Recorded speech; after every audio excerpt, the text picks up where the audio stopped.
Well, today I'm sharing with you a very special story. It's actually an excerpt from my new book, Hold That Thought, and it's my description of a pivotal scene from the movie Wonder Woman. Now, I know, what can you learn from a superhero movie? Well, it turns out that you can learn a lot. When you are open, aware, and willing, there is no telling from where your next life lesson might emerge. I'm Jem Fadling, and it's time for I Can Do That.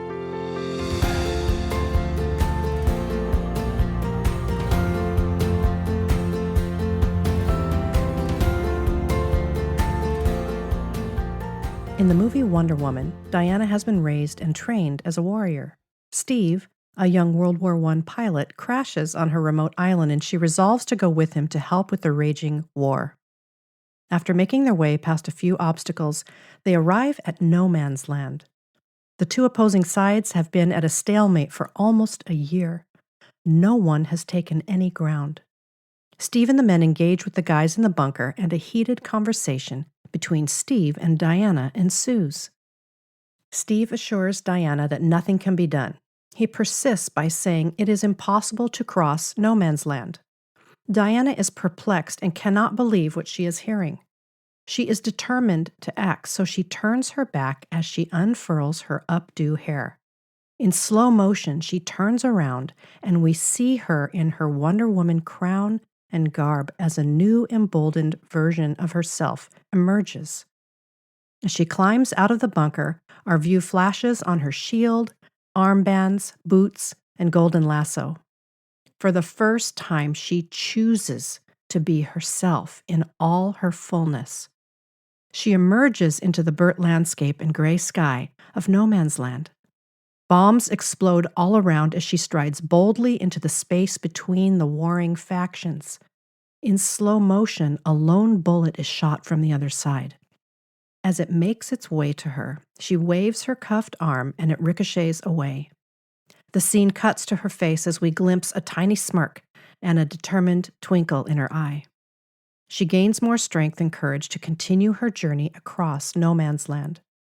The music swells as bullet after bullet is deflected. Steve and his men gain the courage to follow her as they all emerge from the bunker. In the middle of the field, she is hit with a melee of machine gun bullets as the camera pans an overhead view. She takes all the hits with her shield. This gives Steve and his men an advantage, and they manage to overtake the men in the opposing bunker. No man's land is the location of Diana's awakening. The truth is, she already had what she needed. She had trained as an Amazon warrior. Courage and fortitude simmered deep within. Her entire life journey led her to the center of that field. She simply needed to act on what was within her. She was alive to her voice, power, and choice, and she embraced and owned it. Along the way, all the moments of her life counted. The moments of training, of insight, of action, and yes, of failure. The moment Diana steps out into no man's land is a major turning point. But this did not happen all by itself out of nowhere. Everything counted leading up to that moment.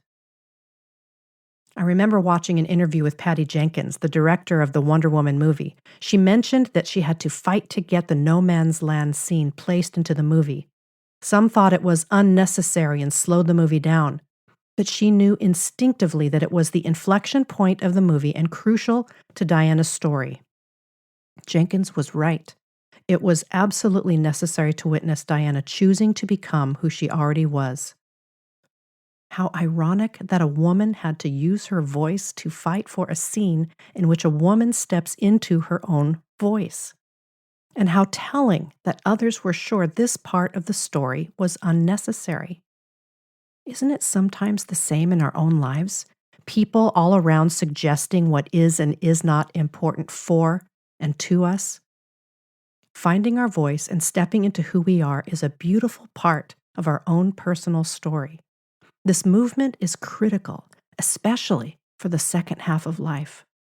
Whatever we build in the first half gets to play out beautifully, lyrically, cinematically, in the second half as we continue to shed the false self and step into who we are. No one's life is perfect. We all still have struggles, fears, and self-doubt. However, we can enjoy a new sense of wisdom, grace, and focus. And these dynamics are beautiful to experience and witness. Wonder Woman's No Man's Land graphically represents our own thought landscape. Unhelpful thoughts fire at us, seeking to derail or keep us stuck.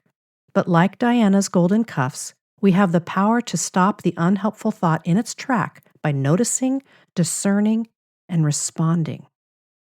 As we move past each thought bullet, our confidence grows, causing our freedom to increase and our voice to emerge. Well, here's your I can do that for this week. What are your most oppressive thought bullets these days?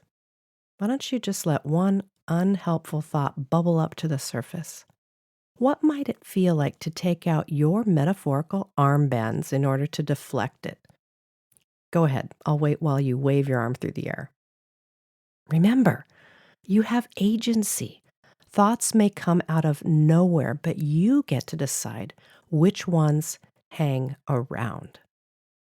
So, what's your most oppressive thought bullet these days? Make a decision about whether or not you want it calling the shots. And remember, you're making your way forward one small, simple, and gracious step at a time. And by the way, Hold That Thought has been out for about a week now. So what are you waiting for? Go to Amazon or your favorite bookseller and get your copy now. And then join us in Replenish because we're going through it together in our once-a-month live Zoom. So join Replenish at unhurriedliving.com/replenish.